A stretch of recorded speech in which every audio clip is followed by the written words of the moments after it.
Hi friends, இன்றைக்கி நம்ம பார்த்திங்கன்னா குடியேற்றம் மற்றும் குடியிறக்கம் இந்த ரெண்டுத்துக்கு வந்து வேறுபாடு வந்து பார்க்கலாம். இது ஆல்ரெடி கேட்ட கொஸ்டின், ரொம்ப முக்கியமானது.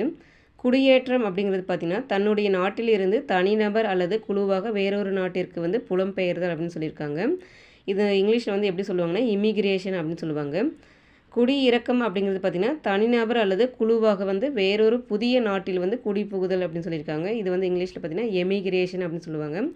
இப்போ குடியேற்றம் அப்படின்னா இப்போ நம்ம இந்தியாவில் வந்து இருக்காங்க இல்லையா, அவங்க வந்து வேலைக்காக வந்து வெளிநாட்டுக்கு வந்து ஃபார் எக்ஸாம்பிள் பார்த்திங்கன்னா எடுத்துக்காட்டு அமெரிக்கா வந்து வேலைக்கு போகிறாங்க இல்லையா, அந்த மாதிரி நம்ம வச்சுக்கலாம். இது வந்து ஞாபகம் வச்சுக்கோங்க. குடியிறக்கம் அப்படிங்கிறது பார்த்திங்கன்னா இப்போ நம்ம இந்தியாவிலிருந்து அமெரிக்காவிலேயே போயிட்டு அங்கேயே குடியிறக்கம்னா அங்கேயே வந்து செட்டில் ஆகிற மாதிரி.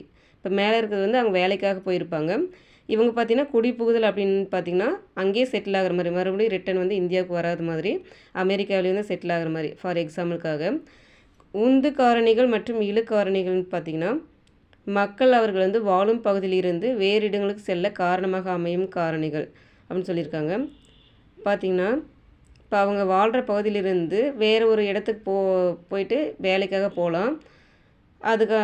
அது பார்த்திங்கன்னா உந்து காரணி அப்படின்னு சொல்கிறாங்க. இழு காரணிகள் அப்படின்னா பிற பகுதியிலிருந்து ஒரு இடத்தை நோக்கி மக்களை ஈர்க்கும் காரணிகள். இப்போ கம்பெனிலாம் வந்து நிறைய இருக்குது பார்த்திங்களா, இப்போ திருப்பூர் அந்த மாதிரிலாம் இருக்குல்ல. இப்போ வெவ்வேறு இடத்துல இருந்து இப்போ அங்கே வந்தால் நிறைய வந்து வேலை இருக்குதுன்னு சொல்லிட்டு நிறைய மக்கள் வந்து வராங்க. அந்த பனியன் கம்பெனியே நிறைய இருக்குது இல்லைங்களா, அதாவது ஈர்க்கிறது. அங்கே போனால் வந்து வேலை நல்லா இருக்கும்னு சொல்லிட்டு மக்கள் எல்லாமே வந்து ஈர்த்து வர காரணி வந்து இழு காரணி அப்படின்னு சொல்லியிருக்காங்க. ரொம்ப முக்கியமானது, படிச்சுக்கோங்க. தேங்க்யூ.